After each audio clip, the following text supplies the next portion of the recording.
अस्सलाम वालेकुम, good morning viewers and welcome to ये वक्त है मेरा। मैं हूँ आपकी होस्ट आयशा और आज हम बात कर रहे हैं एक ऐसे इशू के बारे में जिसको बहुत लोग डिस्कस तो करते हैं, लेकिन मेरे ख्याल में उसकी वजूहात और उसकी असरात और उसकी जो कॉन्सिक्वेंसेस हैं बाद में जाके उनको डिस्कस नहीं कर रहे।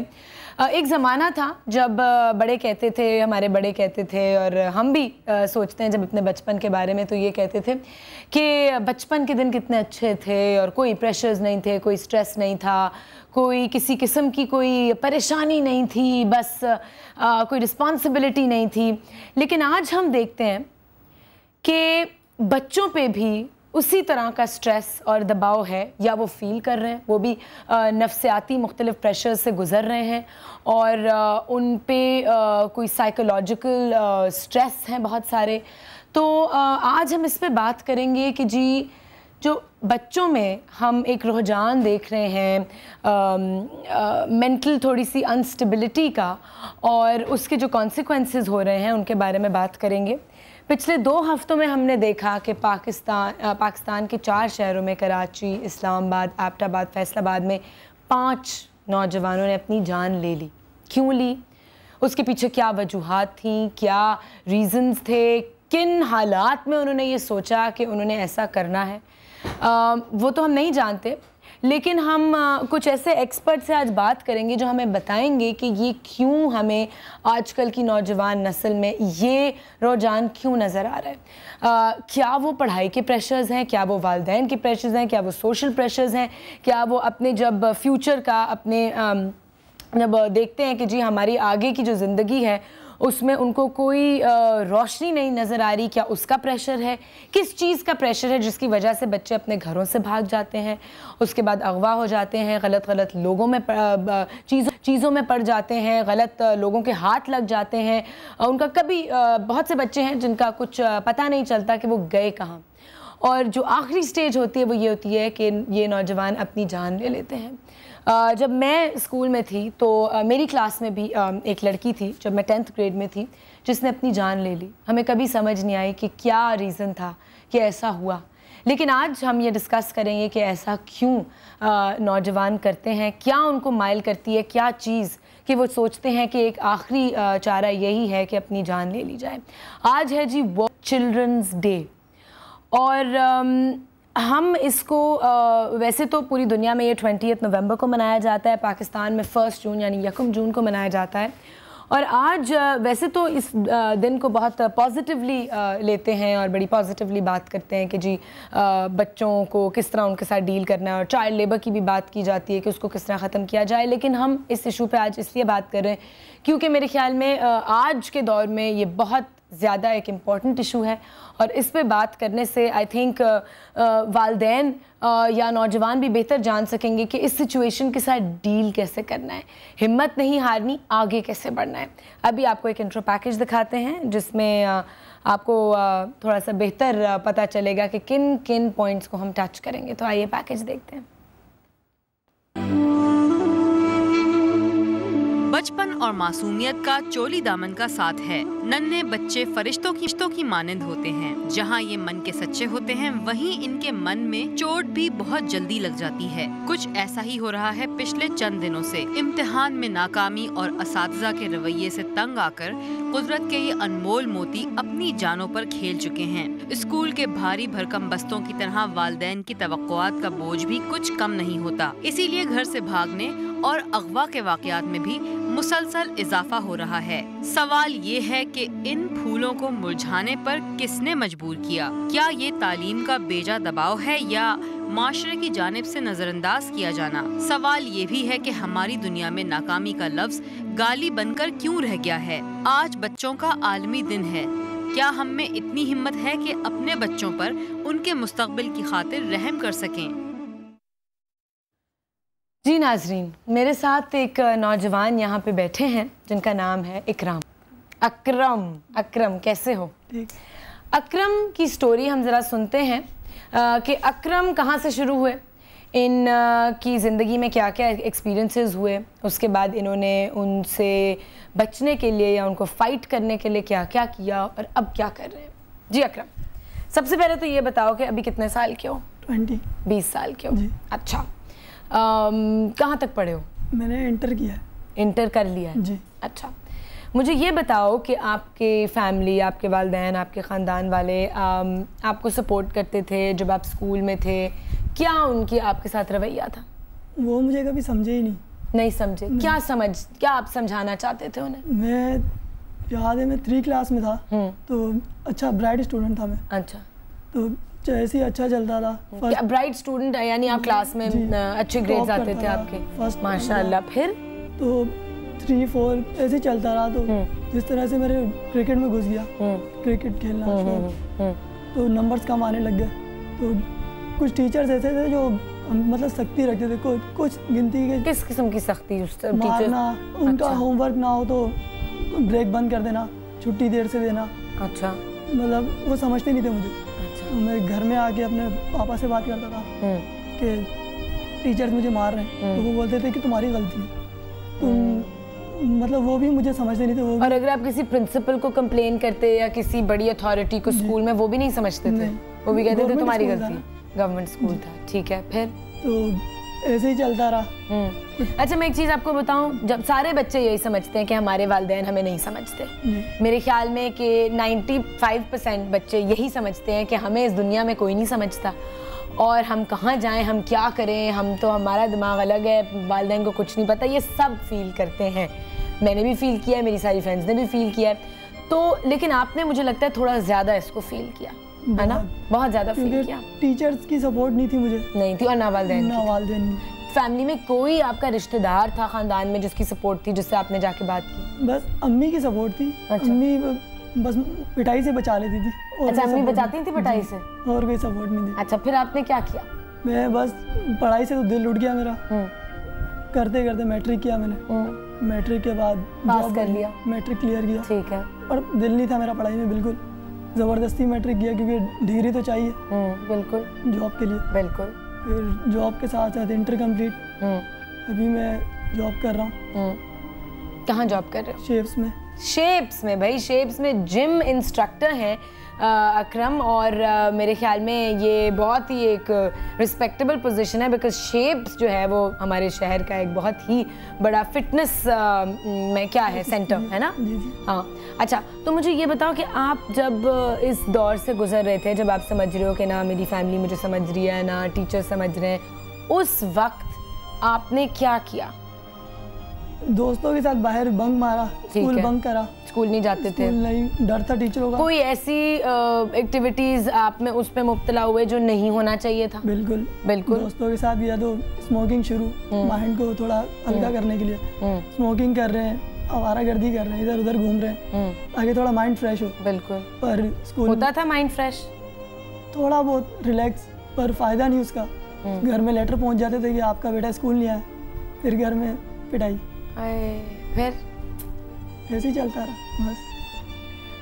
अच्छा, तो ये उस वक्त सोचते क्या थे कि आगे कुछ नहीं है, मैं कुछ नहीं करूँगा, मैं बस सब कुछ उल्टा पुल्टा है, सब खत्म हो रहा है, ऐसा फील करते थे? ऐसा लगता था कि कोई मेरा है ही नहीं, जो मुझे कुछ समझ ही नहीं रहा। कोई दोस्त थे? बस दोस्त समझते थे? दोस्त मुझे समझते थे।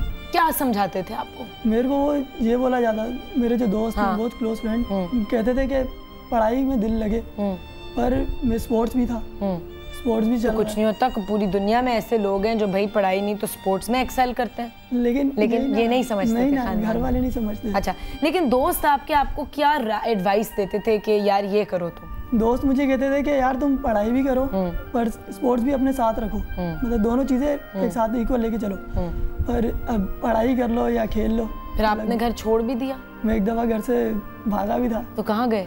मैं लाहौर चला गया था। अकेले? जी। ट्रेन पे बैठ के? ट्रेन में बैठा। हाँ। तो चले गए। कहाँ पहुँचे फिर? मैं लाहौर साइड पे कहीं पता नहीं कहाँ गया था, स्टेशन पे उतरा तो तकरीबन मैंने 6-7 दिन आवारागर्दी की। तो किसके साथ रहे? दोस्त, एक मेरा दोस्त था ना साथ, दोस्त के साथ गए थे हम लोग। तो उस टाइम में आपके वालिदैन ने क्या सोचा? उन्होंने आपको ढूंढने की कोशिश की? उन्होंने कोशिश की, पर थाने में रिपोर्ट भी कराई, पर मैं खुद ही वापस आ गए। मैं आ गया था, क्या करें, अभी आना पड़ता है। क्या करें, आना पड़ा। तो इस सब से निकले कैसे? जॉब खुद ही शुरू की। शौक से मेरे को अच्छा लगता था कि मैं अपने आप को आपने उन हालात से खुद ही निकाला, और अब कैसा फील करते हो? अभी मैं अच्छा फील होता है, बस अच्छा फील होता है। नाज़रीन, हमने आपको एक ऐसे नौजवान से मिलवाया जो मेरे ख्याल में उन्हीं सारे प्रेशर्स से गुजर रहा था जिससे और भी आजकल की जो नौजवान नस्ल है वो गुजरती है, लेकिन इन्होंने अपने आप को उन सारे हालात से खुद ही निकाला, लड़ा, और अब ऐसे पॉइंट पे हैं जब इनकी जॉब है, कमा रहे हैं, और मेरे ख्याल में अब ज़िंदगी में खुश हैं, पुरसुकून हैं। और इनकी एग्ज़ाम्पल, इनकी स्टोरी इसलिए हमने आपको सुनाई है नाज़रीन, ताकि हम आपको ये बता सकें कि एक ऐसी भी सोल्यूशन है, एक सिचुएशन है जो नेगेटिविटी से निकल के पॉजिटिव एक साइड पे आ गई। ये भी हो सकता था कि ये लड़का जो है ये इतनी हिम्मत हार देता कि शायद अपनी जान ले लेता। ऐसे भी बच्चे हैं जो इन्हीं हालात से ऐसे पॉइंट पे पहुंचते हैं। अभी हम लेंगे एक छोटी सी ब्रेक, और ब्रेक के बाद हमें ज्वाइन करेंगे हमारे आज के एक्सपर्ट्स, हमारे गेस्ट्स, जिनसे बात करेंगे वो सारे साइकोलॉजिकल फैक्टर्स की, फिज़िकल प्रेशर्स जो हैं, वो सारे सोशल प्रेशर्स, उनकी बात की जाएगी। तो ब्रेक लीजिए। आज हम मना रहे हैं वर्ल्ड चिल्ड्रंस डे। ये वक्त है मेरा।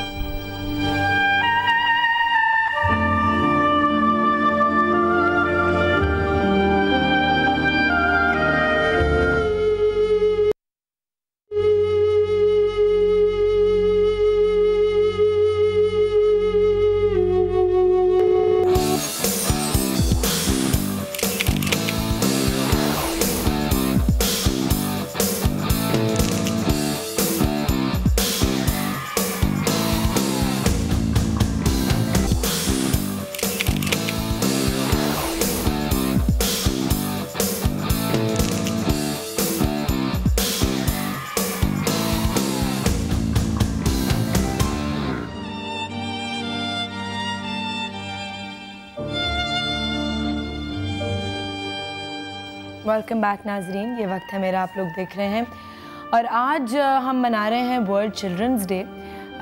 लेकिन एक ऐसे एंगल के बारे में हम बात कर रहे हैं जिसके बारे में ऑब्वियसली बात करके ज़्यादा खुशी तो महसूस नहीं होती, लेकिन बड़ा ज़रूरी है इसके बारे में बात करना। और ये एक बहुत अहम इशू है राइट नाउ, अभी इस वक्त स्पेशली हमारी सोसाइटी में जो है जी, बच्चों पे जो प्रेशर्स हैं, सोशल प्रेशर्स हैं, जिसकी वजह से हमें ख़ुदकुशी के केसेस पिछले 2 हफ्तों में नज़र आए हैं अपने मुल्क में।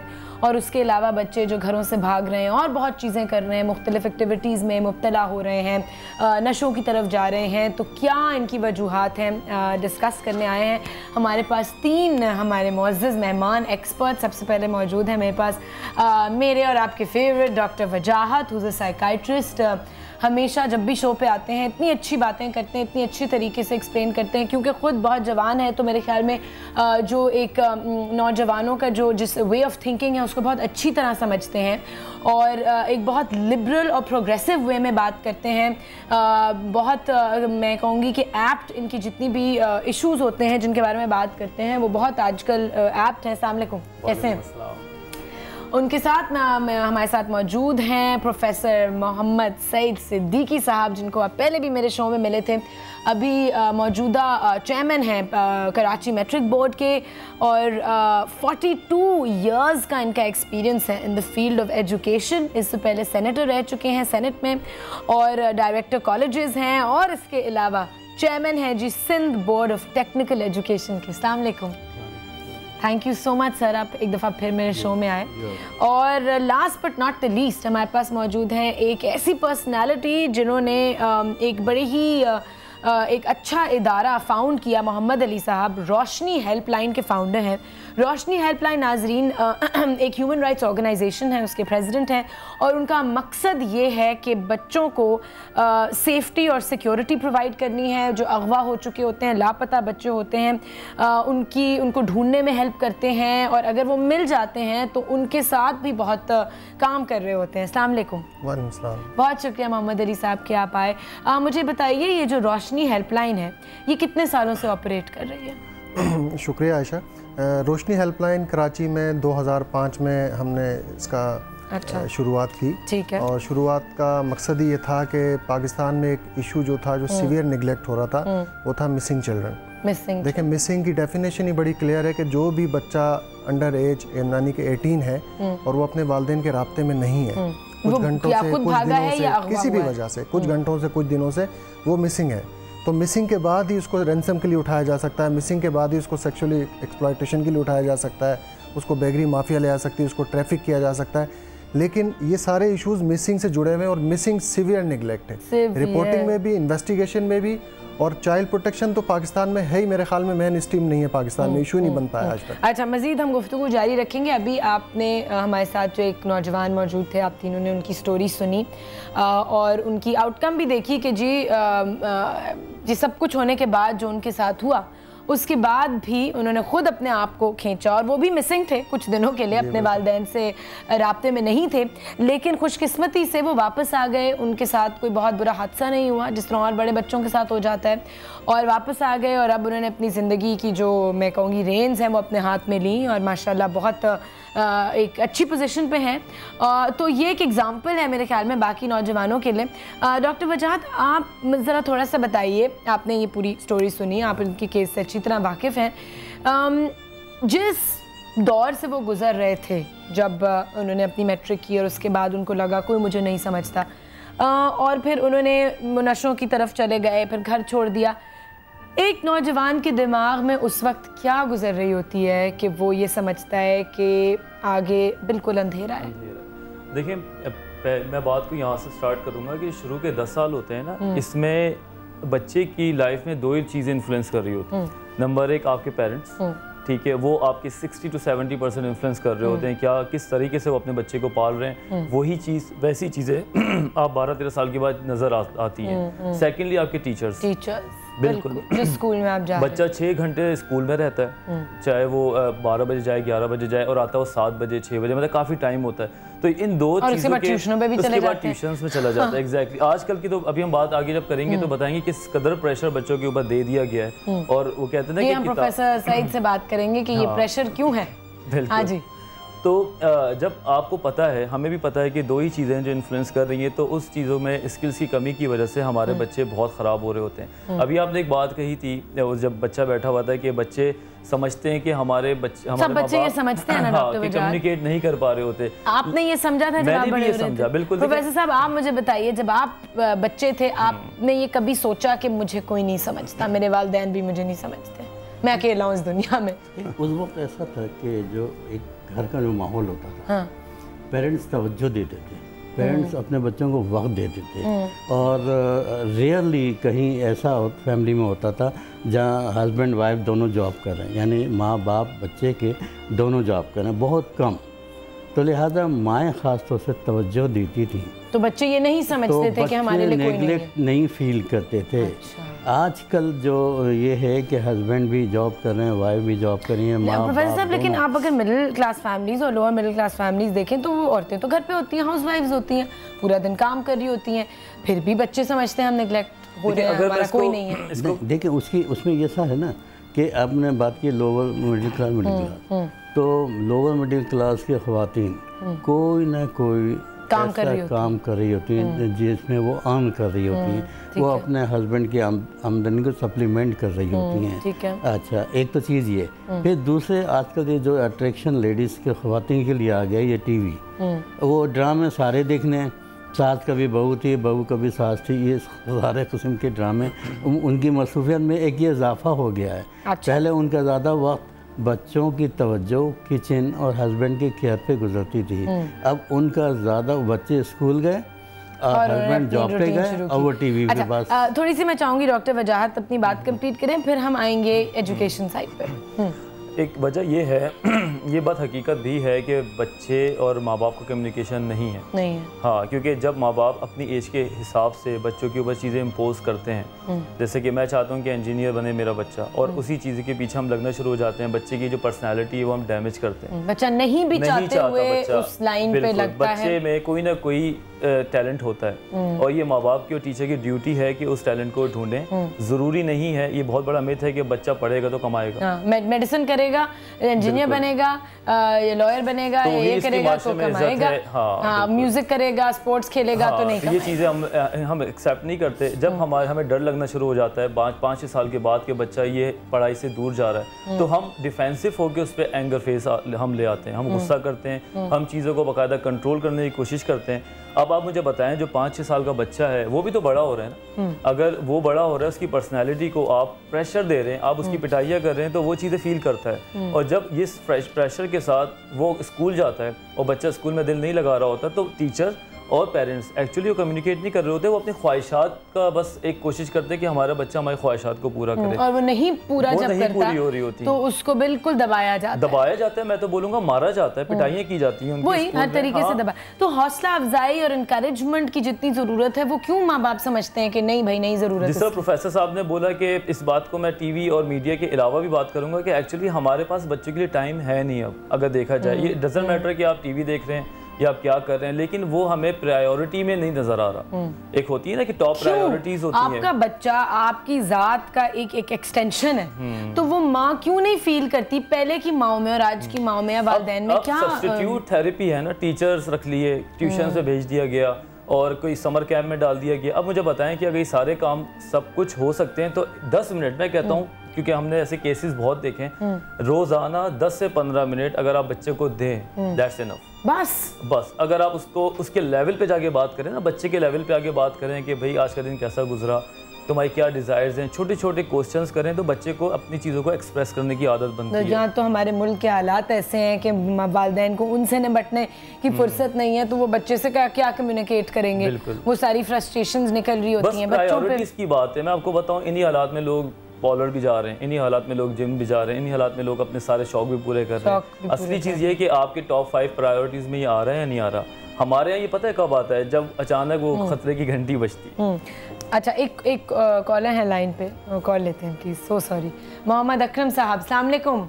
वालेकुम अस्सलाम जी। जी, कहाँ से बात कर रहे हैं? जी, मोहम्मद अकरम गुजरावाला से बात कर रहा हूँ। जी मोहम्मद अकरम साहब, क्या कहेंगे? जी, मैं कहना चाहता हूँ कि आज बच्चों का आलमी दिन है। यकीनन इस हवाले से बच्चों के ज़हन में जो इंतशार परवरिश पा रहा है और जो खौफनाक रवैया मंजर आम पर आ रहा है, वो इंतहाई तशवीश का बायस है।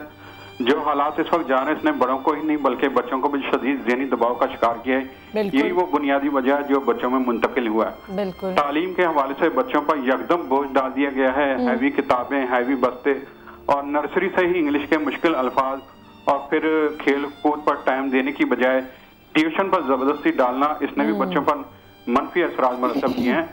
पहले नर्सरी कलम तख्ती दवा से शुरू होती थी और छोटे कायदे के जरिए तालीम दी जाती थी, तो बच्चा बआसानी स्कूल जाता था, बाखुशी तालीम मुकम्मल करता था। माँ बाप भी बच्चों को वक्त देते थे, खेल कूद में पूरा ताउन किया जाता था, तो वो अपनी मंजिलों को आसान समझते थे। अब हर तरफ से दबाव बढ़ने के बाद अपने अंदर वो कुव्वत इरादी महसूस नहीं करता, जिसकी वजह से बच्चा गलत कदम उठाने पर मजबूर हुआ है। बिल्कुल, बहुत अच्छी तरीके से आपने ये सब एक्सप्लेन किया। अच्छा मोहम्मद अकरम साहब, आप क्या करते हैं और आपके बच्चे हैं?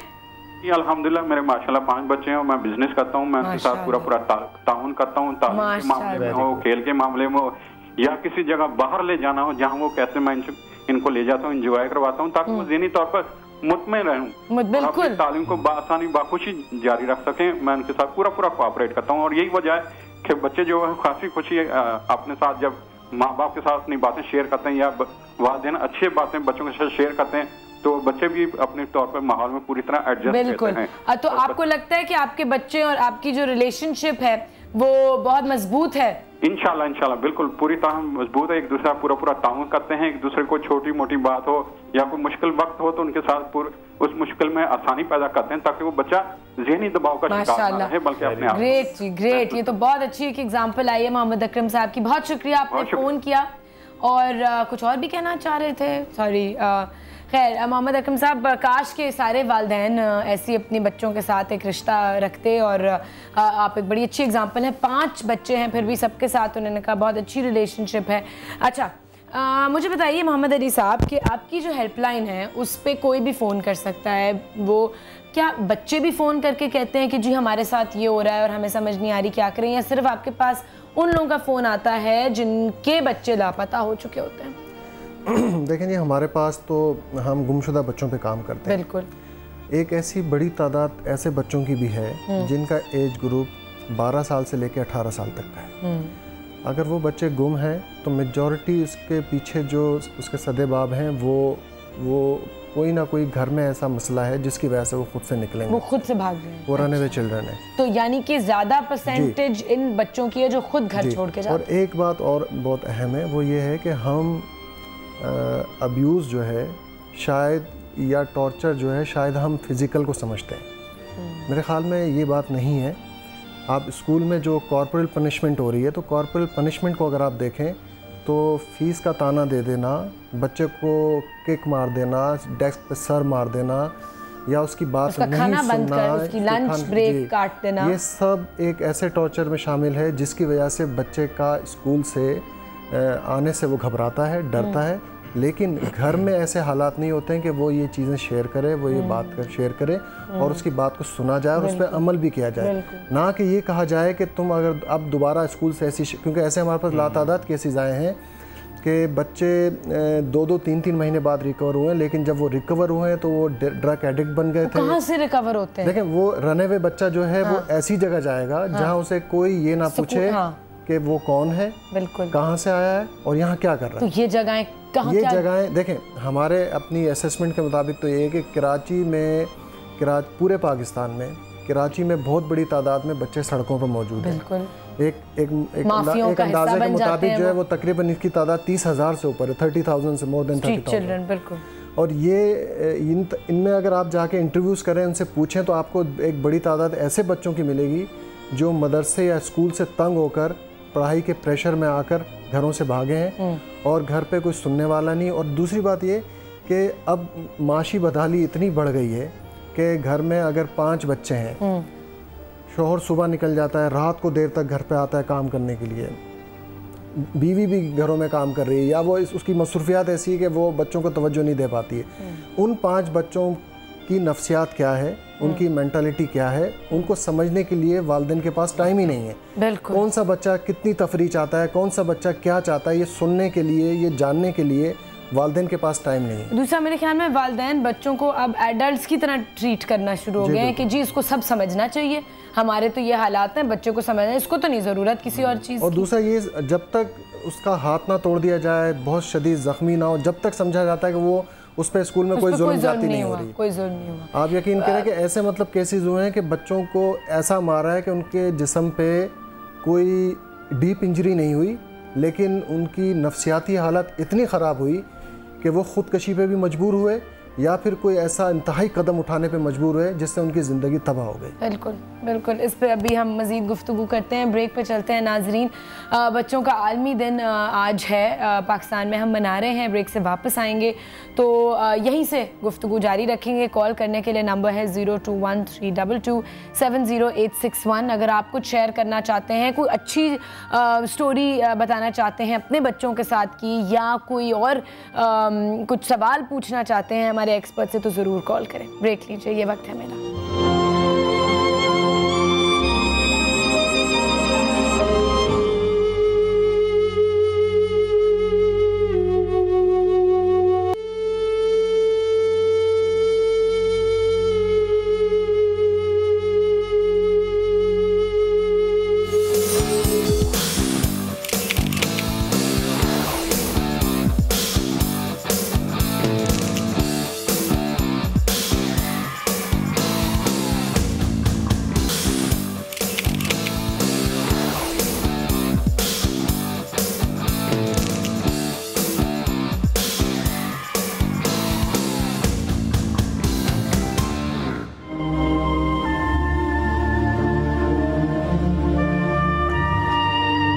वेलकम बैक नाजरीन, ये वक्त है मेरा में एक बार फिर खुशामदीद।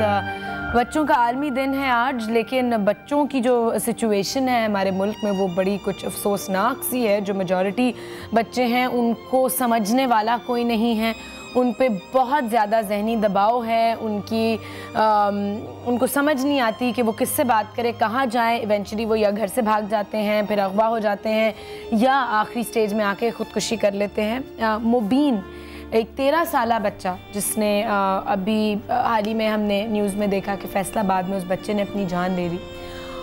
वो एक डायरी लिखता था और उसने अपनी डायरी में लिखा कि उस्ताद ने मेरी शर्ट की जेब में हाथ डालकर मेरी माँ की तस्वीर निकाली।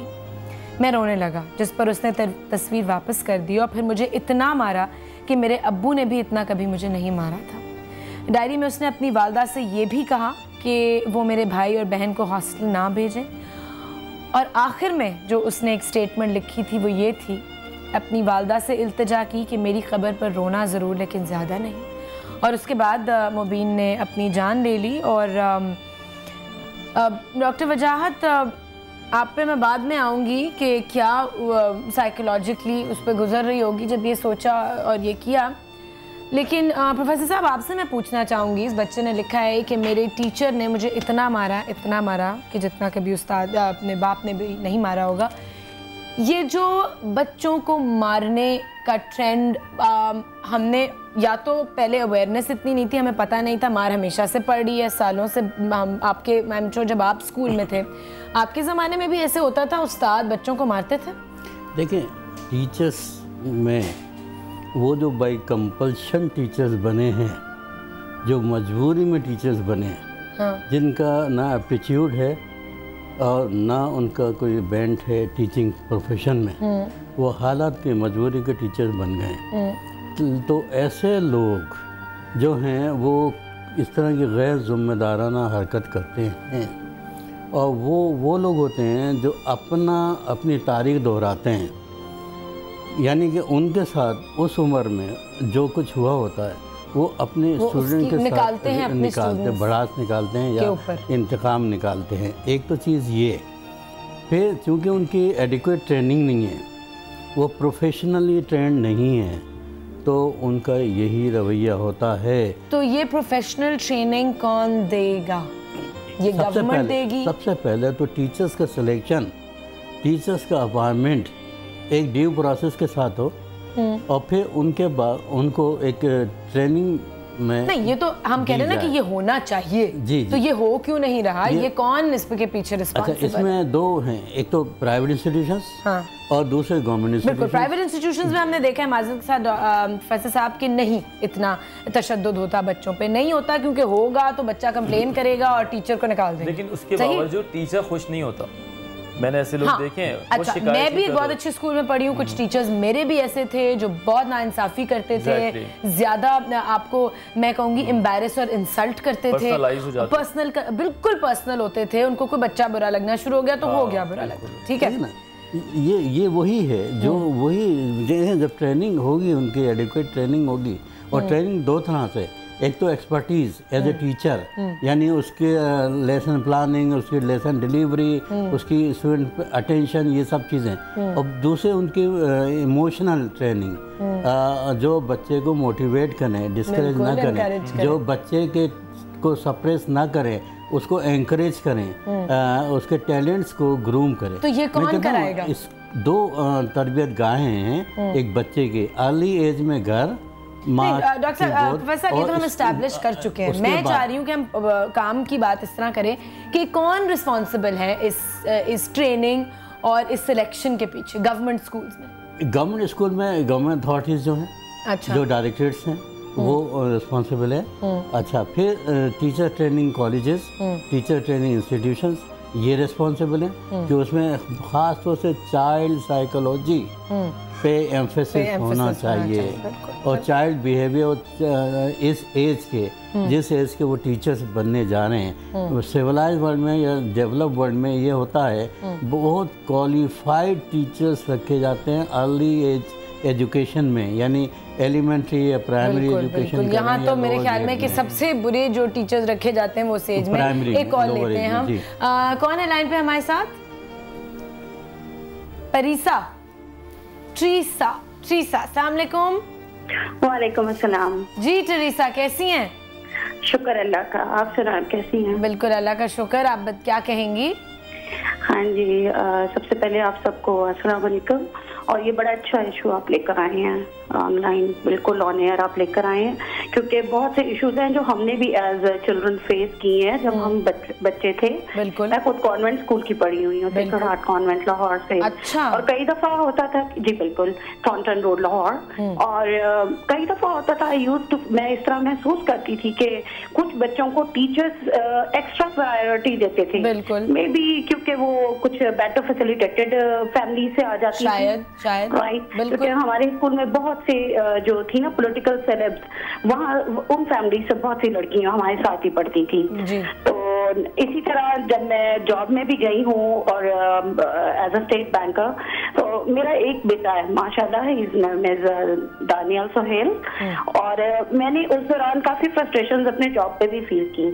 थोड़ा सा मैं शेयर करना चाहूंगी यहाँ पे कि वर्किंग मॉम्स के बच्चों के साथ क्या होता है कि कई दफा होता है कि आप जब जॉब से आती हैं फ्रस्ट्रेटेड होती हैं, बिल्कुल, और बच्चे कई दफा फेस करते हैं। हाँ। तो जब मेरा बेटा बहुत छोटा था, जो कि अब माशाल्लाह से 11 साल का है, तो मैं जब उसके इनिशियल ईयर्स थे, मैं बहुत अच्छा ट्यूशन करती थी, उसको पढ़ाती बहुत अच्छा थी, लेकिन मुझे कई दफा गुस्सा आता था क्योंकि मेरे पास टाइम कम होता था और बच्चे को मैं और आपको इतना कुछ करना होता था। बिल्कुल जी, everything I have to do myself. बिल्कुल, क्योंकि किचन में खुद मैनेज करती थी, मेड आके सिर्फ काम करती थी, और बच्चे को मैं खुद आज तक खुद पढ़ाती हूँ। मैंने कोई ट्यूशन नहीं रखवाई। उसकी वजह ये थी क्योंकि आई न्यू इट कि मैंने अपने बेटे को तवज्जो देनी है। बिल्कुल, जो बच्चे इस तरह की बड़ी बड़े स्टेप्स ले जाते हैं, उसकी मेजर वजह ये है कि पेरेंट्स की तरफ से खास करके उनको लैक ऑफ अटेंशन है। बिल्कुल, बिल्कुल सही। और बिल्कुल जो मेरे दोनों पेरेंट्स थे, उन्होंने, हम 4 बहनें 2 भाई, ठीक है, हम सबको उन्होंने इंडिविजुअल अटेंशन दी, और आज हम बहुत अच्छी जगहों पे, पोस्ट पे हम सब काम कर रहे हैं। और इसमें बहुत मेजर वजह जो होती है वो पेरेंट्स ही हैं। उनको चाहिए कि वो अंडरस्टैंड करें। आफ्टर ऑल वो आपके ही, वही जो आपने बात कही थी कि आपके जिस्म का एक्सटेंशन ही निकलता है, जान में से जान निकलती है, ठीक है, दोनों मियाँ बीवी में से, ठीक है। तो आप उसको क्यों नहीं अंडरस्टैंड करेंगे? वो तो आप ही की पर्सनैलिटी का कुछ मिला जुला एक्शन है ना। तो आपको तो खुद अपने बच्चे की हरकतों में कई दफा अपनी बचपन की हरकतें याद आ जाती हूँ। फिर मैं कई दफा सोचती हूँ कि माय गुडनेस, मेरे पेरेंट्स को तो 6 संभालने पड़े, मेरा एक है, तो उसके लिए हम दोनों कितनी फ्रस्ट्रेशन होती हो जाते हैं। In the same sense teachers. तो टेरेसा, मुझे ये बताएं कि जो वालिदैन को फ्रस्ट्रेशन हो रही होती है बच्चों पर, उसको कैसे कंट्रोल करते हैं? आपने कैसे कंट्रोल किया? मैं भी बताने लगी हूँ थोड़ा सा। ये शुक्र है कि मैं पढ़ी लिखी माँ थी, मेरे पे भी फ्रस्ट्रेशन का दौर आया था। I am not an angel. तो बात ये कि मैंने भी दानियल को ना पीटा था जब he was very small in Montessori. I used to slap him, beat him really, कि तुम क्यों नहीं गई। आते उसके स्कोर्स A+। मैंने एम पता क्या बना दी थी, बस तूने लेना है A+। वो उसके सर पे मैं भुंचाल बन के बैठ गई थी। वो बेचारा पढ़ता था कांपते हुए, और वो A+ लेकर आता है इंडीड। लेकिन मैंने फिर अपने आप को चेंज किया। जब मैं दुआ में गई, प्रेयर में गई, मैंने अपने आप से और खुदा से वादा किया कि अब मैं अपने बेटे को पीटूंगी नहीं। वो एक होता है कि इंसान स्पिरिचुअल गिल्ट भी फील करता है, लेकिन कर भी रहा होता है वो सब। गिल्ट भी होता है, आप गिल्ट भी कैरी करते हैं। मैं डेली ऑफिस जब जाती थी, जब उसको बीट कर मैंने भेज दिया, होमवर्क में भी स्टार्स लेकर आ रहा है, मैंने कहा ये तो मेरे लिए, वो मुझे खुशी सब दे रहा है। Thank you Teresa. हमें ब्रेक पे जाना है, लेकिन आपकी बातें सुन के मेरे ख्याल में बहुत सारी माओं को वो रिलेट कर पाई होंगी इससे। मेरी भी अम्मी सिंगल पेरेंट थी, और वो भी बहुत मैं तो चलो पढ़ती थी, मेरा भाई जो है उस पर बहुत ज़्यादा स्ट्रेस डाला जाता था कि पढ़ो पढ़ो पढ़ो पढ़ो, और ये दिस दैट। बड़ा मुश्किल होता है एक माँ जब अकेले अपने बच्चों को पाल रही होती है, लेकिन उसके बावजूद भी जो वो चीज़ें शेयर करना चाहता है, जो वो बाहर की दुनिया से होके जब घर आता है, तो माँ को वहाँ हाजिर होना चाहिए। जैसे आपने कहा, चाहे वो 15 मिनट के लिए क्यों ना हो। अभी ब्रेक पे जाते हैं नाज़रीन, ब्रेक से वापस आएंगे और बहुत डिटेल में मैं बात करूँगी अब सारे इश्यूज़ पे कि जी किस तरीके से वालिदैन को हम उनके दिमागों को चेंज कर सकते हैं, और बच्चे जो हैं उनमें कैसे ये कॉन्फिडेंस डेवलप कर सकते हैं कि वो इस रास्ते पे मत जाएं कि वो अपनी जान ले लें। ये वक्त है।